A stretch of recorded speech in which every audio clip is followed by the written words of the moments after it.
November read on Empire Manufacturing for the Gotham City, 23.3. That's better than the 20 expected, and sequentially, obviously higher than 21.1 in the rearview mirror. Philly Fed doesn't seem to be out yet. Retail sales, yes, for the month of October, up 0.8. Definitely better than we were looking for. Strip out autos still up 0.7. Strip out autos and gas up 0.3. That may be 1/10 light. And if we look at the control number plugged into other numbers up the food chain, it is up 0.3. That follows up 0.5 on control, and the highest control reading of 2018 thus far is 0.8, shared by both July and May. We just see Philly hitting the wires now at 12.9. That is a miss. We're expecting a number around 20 sequentially, following 22. Import prices for the month of October up 0.5%. That is much more than expected, although everything more than expected there we gave up in a revision.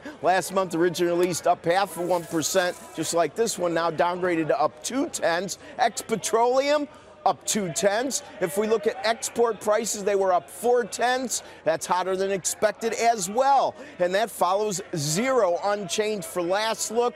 And finally, if we look at year over year, they were up 3.1. Import prices year over year were up 3.5%. So we saw a lot more pricing movement, both import and export, than we expected. Some very counterintuitive to tariffs. If I look at the marketplace, we're still looking at interest rates that are mostly downward biased, hovering around 3.09. We're actually losing ground in interest rates, and pre-opening equities are just up a smidge, and I mean a smidge. Joe, back to you. Okay, Rick, thank you. Let's get now to Steve Liesman. He was, I don't know, twitching and grunting and all kinds of, what was happening? So much to digest. I mean, you know, Ray Dalio's comments on the Fed were interesting.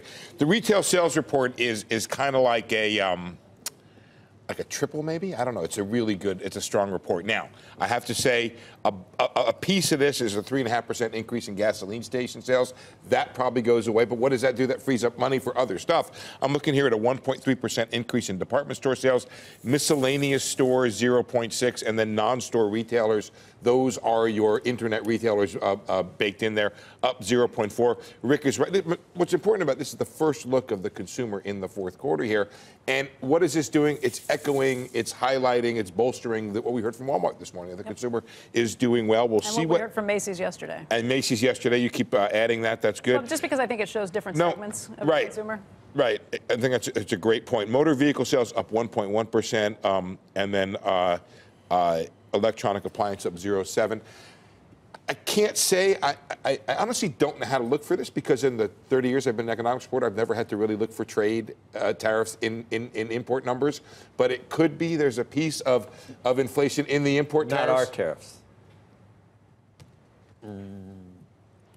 Wait, whose tariffs? Everybody else had them on, but in your 30 years as an economics reporter, the he's stuff's just being in the past. No, I'm just being, yeah. Never mind. Just keep going. Keep going. I'm just saying that just when I look from at our some side, of, we never had. We just were dealing with the ones others put on us. But go ahead. Yeah, but that's not true either, Joe. Okay. I mean, go ahead. Just somewhat. Well, somewhat for some, and for some things. But bottom line is, when I look at things like, let me just show you here, a 1.5% increase. Just completely just comes to a grind. Folks, can you imagine walking and somebody is throwing ice in front of you? That's what it is to speak on Squawk Box with Joe out there and others. Industrial supplies up 1.5% month to month. Food, feed, and drink prices up 2.2%. Of course, petroleum prices were also up. That would not be tariffs, but there's a possibility of some tariff in there. Now, remember, just to be clear, you have a rise in the level of the price from the tariff.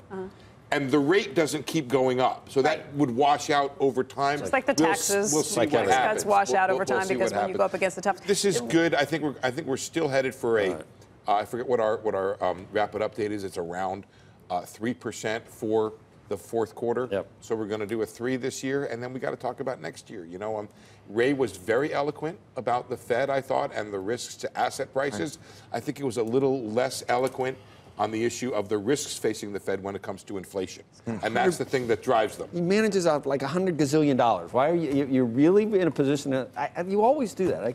Can't you defer to him? Because he has a lot of money, he does everything. Yes. He's not an economics reporter. I don't subscribe to that, Joe. I see people sit here all the time. I want to make one other point, which is that Ray Dalio is a huge contributor to his local economy in terms of donations and charity, and so I don't think he's going anywhere. It's worth mentioning. Ray wouldn't say that about himself, but I live not too far from Greenwich, and Ray's deeply involved.